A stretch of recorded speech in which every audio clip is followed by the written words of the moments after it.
Another good afternoon in this best of all possible worlds, and as usual it is me, Henry Keane, in UATV studio, doing my best to explain the heaviest of things in easiest of terms for you, dear world, directly from Ukraine. Ukrainian President Volodymyr Zelenskyy has arrived in Poland. This is his first official visit since the beginning of the war. Before Warsaw, Zelenskyy had a number of meetings in Washington, Brussels, London and Paris. However, this were only working visits, but this one, the first official visit, will be held in accordance with the protocol and the corresponding ceremonial. Also, for the first time since the beginning of the war, the President of Ukraine will be accompanied by the First Lady, Volodymyr Zelenskyy. The welcoming ceremony will begin at the Presidential Palace Square. Further talkings are planned between the heads of states in a tete-a-tete format and as part of delegations. There are plenty of topics for discussion. As noted in the office of the President of Poland, the key ones are the security issues. Rozmowy w delegacjach. Discussion will cover the entire spectrum of Polish-Ukrainian relations. Obviously, this will be security topics. Ukraine is a country that is experiencing aggression from the Russian Federation. Ukraine is now fighting for its independence and also for the international security architecture and the foundations of international law. Therefore, the theme of security will dominate during this meeting, but we would also like the conversation to touch on the other important topics of interest to Poland. This is the security of the Polish state as well as economic cooperation. We want to conduct these negotiations with the prospect of future cooperation. Of course, security. Ukraine is a country at war that is experiencing aggression from the Russian Federation. Ukraine is fighting for its independence and democratic and human values, for the transparent and fundamental and solid international security architecture and the foundations of international law. Therefore, the theme of security will dominate during this meeting, of course. But we would also love the conversation to touch on another important topics of interest to Poland. This is the security of the Polish state, as well as economic issues with the prospect of future cooperation. Хочу вам подякувати за те, що ви I want to thank you for being such powerful neighbors who did not and will not let us break. You help us, because if Ukraine falls, we know that Russia will not stop there and will go further. I want to thank you for that. As repeatedly emphasized by the Polish side, the victory of Ukraine is a guarantee of security in Europe. From the first days of the war, Poland has been providing humanitarian and military support to Ukraine. Crab howitzers, Perun manpads, Grot rifles, as well as Leopard tanks and now MiG-29 fighters. If we talk in general terms about the scale of the aid that came from Poland, then according to the Office of the President, for the past year, it mounted up to about $9 billion, or 1.5% of the country's GDP. Also, one of the topics that will be discussed today is the situation with Ukrainian grain, which enters the Polish markets. Farmers of the Republic appeal to the government with a demand to resolve the issue as they suffer losses due to cheaper Ukrainian grain. Prime Minister Morawiecki announced on the eve that Poland is ready to continue to help in the export of Ukrainian grain further to Africa, but only so that it does not remain on the Polish markets. He sent the corresponding appeal to the European Commission. According to the Ministry of Agriculture of the Republic, imports of the Ukrainian grain last year amounted to more than 3 million tons. This is 10% of the market and brought down grain prices in the Republic by half. However, in any case, I'm sure that politicians will find a common language so that both nations live better. After all, only together we can defeat a common enemy. This is me again, Henry Keane, the sarcastic bastard. I just love sarcasm. I need it. It is a weapon, a shield of a sword against those, for example, who literally believe that Russian troops are here in Ukraine to free us from, I don't know, us? Against those who massively believe that Russian language or Russian culture or our Russian identity of any sort is in danger.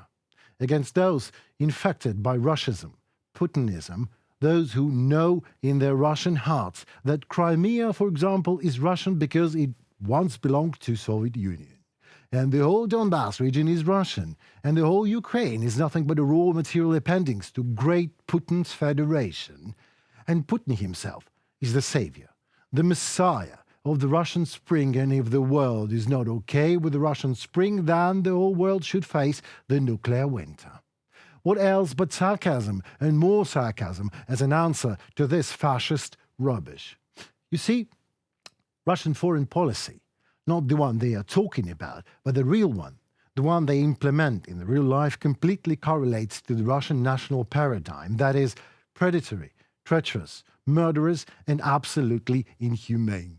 Of course, officially Russia adheres to exactly the opposite. In order to help me, to help you, to tell real Russia from the official one, and break this hard thing into easy terms for you today, with undisguised pleasure, I give you the expert of Ukrainian Institute of Future, Ihor Tishkevich, and his marvelous breakdown of the recent Vladimir Putin's decree approving the general concept of the foreign policy of his property, Putin's Russian Federation. The experts confirm the obvious. Putin's Russia has now officially declared itself a gas station behind the Iron Curtain that threatens the West while trying to turn to the East. Let's start with the preamble of this both historic and absurd, and it becomes historic precisely because of its absurdity, document. Already in the 5th paragraph, Putin defines the status of the Russian Federation as, in fact, a gas station country with a nuclear arsenal. I quote directly, "Russia's place in the world is determined by the presence of significant resources in all spheres of life, its status as a permanent member of the United Nations Security Council, a member of leading interstate organizations and associations, one of the 2 largest nuclear powers, and a successor state of the USSR." And then there are more than 70 points about how Russia will try to maintain the above-mentioned status and achieve a privileged place in the world. The future world order in the Kremlin is unequivocally perceived as a multipolar, with the presence of several influential and independent centers, where the Russian Federation is one of them, of course. For the most part, the indicated mechanisms for achieving are standard: the development, cooperation, the role of international organizations, and further blah blah blah. But let me present you a few absolutely unique items.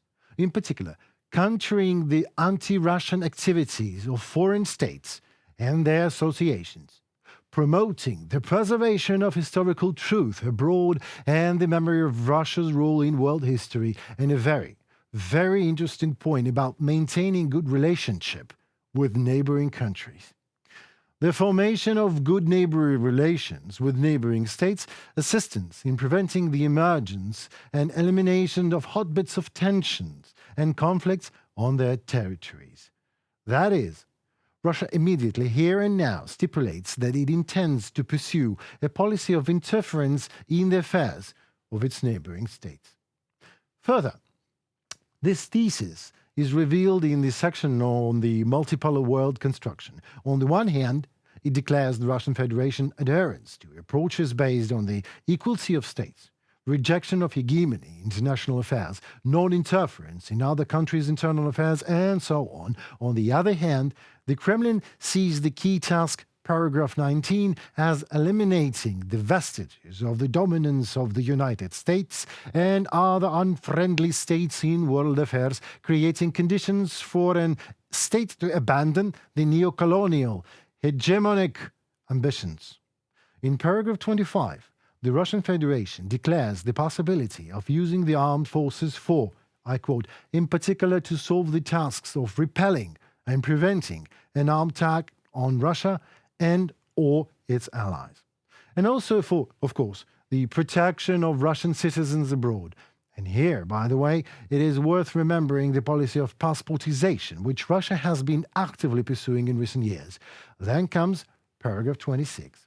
Russia declares its readiness to symmetrical and asymmetrical measures necessary to prevent unfriendly actions as well as to prevent their recurrence in the future, whatever that means. Then comes paragraph 28, where the Kremlin declares the work to prevent the emergence of security threats from neighboring territories and states. This should be multiplied by the content of completely utopian paragraphs 43 and 45, which refer to the formation of a single humanitarian space of the CIS, whatever that means again, the spread of the Russian language and Russian culture, and even the protection of the Russian Orthodox Church. As a cherry on the top comes paragraph 49. The Russian Federation directly declares that it intends to prevent color revolutions and form a system based on Russia's key role in maintaining and strengthening regional security. Decoding all that from Putin's to human language, Russia was, is, and always will remain a threat to the world and to its own people. Olympic bosses on Tuesday, March 28th, recommended the return to competition of Russian and Belarusian athletes as individuals on the neutral flag with no links to military. Thank you so very much, the Olympic Committee, for not accepting at least Russian tanks under neutral flags or not turning Olympic arenas into battlefields just yet. You know, being in Ukraine, being shelled by Putin's army daily somehow and somewhat changes your point of view on things. You're like becoming more rigid to everything false. Appeasement instead of peace. Artificial instead of art. The vice is still a vice, even if it is attached to a president of any committee, including Olympic one. The International Olympic Committee President Thomas Bach said the IOC had recommended to international federations and international sports event organizers that athletes with a Russian or Belarusian passport must compete only as individual neutral athletes. The president of Ukraine, Volodymyr Zelenskyy, has answered to that. We know that Russia is trying to use any attention of world to the Russians for war propaganda. If, God forbid, the Olympic principles are destroyed and Russian athletes are allowed to participate in any competitions or the Olympic Games, it's just a matter of time before the terrorist state forces them to play along with the war propaganda. Dear Mr. President Zelenskyy, with all due respect, you are not quite right this time. Gods do not forbid anything. Since our human gods are created by us humans in a strong correlation with our own image and likeness, they are as stupid, blind, cruel, jealous, and corrupted as we are, just supernaturally. Our gods simply do not have that virtuous habit of forbidding any human stupidity, cruelty, jealousy, and corruption. So IOC President Thomas Bach is safe, while he plays along this hypocritical strategy and wards to Olympic principles. I really hate to break it to all of us like that, but Thomas Bach is not the first to destroy them. Baron Pierre de Coubertin, the founding father of the Olympics, is. Fathers do that to their offsprings from time to time, you know. Please allow me to take you, Mr. President, and the rest of the world to take a quick glance back into history so we could better understand the present and maybe even predict some future. Now, these are Olympic Games of 1936. The decision to hold them in Germany was taken in 1931, but after the seizure of power by Hitler, the appearance of the Dachau concentration camp in 1933, and especially after the cannibalistic Munich laws emerging in 1935, an international movement arose to boycott the Olympics. And here comes the International Olympic Committee, that turned out to be very handy.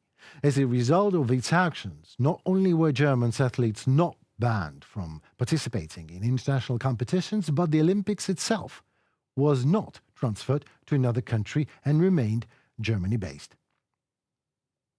And it was not so expensive.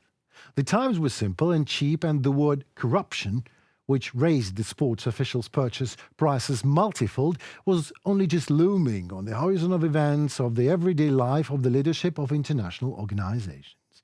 So Theodor Lewald, Mr. Thomas Bach's predecessor, the president of the Olympic Organizing Committee for the 1936 Summer Olympics in Berlin, sends a letter to Baron Coubertin, the founding father of the Olympic Games, asking for support of the Berlin Olympics. Attached to the letter were 10,000 Reichsmarks, a personal gift from the Führer to a baron who was in a sort of a financial difficulty, and Coubertin ardently supported Hitler. The 1936 Winter Olympics were held from 6th to 16th February 1936 in Garmisch-Partenkirchen.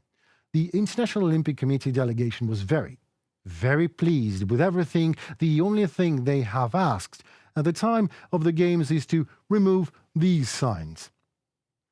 Dogs and Jews are not allowed. which were installed near the toilets located in the competition venues. So in July 1936, the Sachsenhausen concentration camp was opened, where later on more than 100,000 people will perish in gas chambers. And on the 1st of August 1936, Summer Olympics were proudly opened. Hitler is said to have loved the propaganda effect of the Berlin Olympics and once told his Nazi French pair that after 1940 all the Olympic Games would be held in Germany.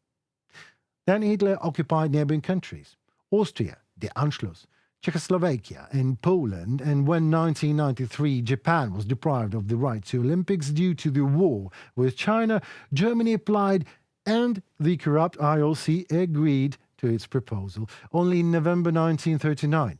When Germany itself withdrew its candidacy, the IOC said something all right then and cancelled the 1940 Olympics. Germany released a huge amount of propaganda materials and symbols for the Olympics for 4 million visiting fans. Obviously, the 1936 Olympics became an important stage in Germany's propaganda preparation for a big war, and the International Olympic Committee proved itself to be its reliable ally. And don't tell me the Olympic Committee has a heavy choice. Sophie, from William Tyron's novel Sophie's Choice, later impeccably brought to us by Meryl Streep's impeccable acting in a film of the same name, she had a heavy choice when Nazi officer forces her to choose between her two children, who will die in a gas chamber and who lives. Now, that is a fucking heavy choice. And these days, Thomas Bach has made his choice in his interview to The Guardian. It is not up to governments to decide who can take part in which sport competitions, because this would be the end of international sport competitions and world championships and the Olympic Games as we know it. Thomas Bach, president of the International Olympic Committee, in an interview with The Guardian. Well, we in Ukraine very much hope so, Mr. Bach. Yes, you heard us right. We in Ukraine very much hope that it will be the end of international sports competitions and world championships and the Olympic Games as we unfortunately know it. Since when we are looking at you, Thomas Bach, when we look at your committee that is ready to set Russian Olympic sweat price at a price of Ukrainian blood, letting Russians compete under hypocritically neutral flags, we in Ukraine see only one thing. In the Olympic Committee of 1936 and that of 2023 that you preside in, little has changed. It was Henry Keane on UATV state channel bringing hard things in easy terms for the whole free world directly from Ukraine. Stay safe and tune for more tomorrow. See you then.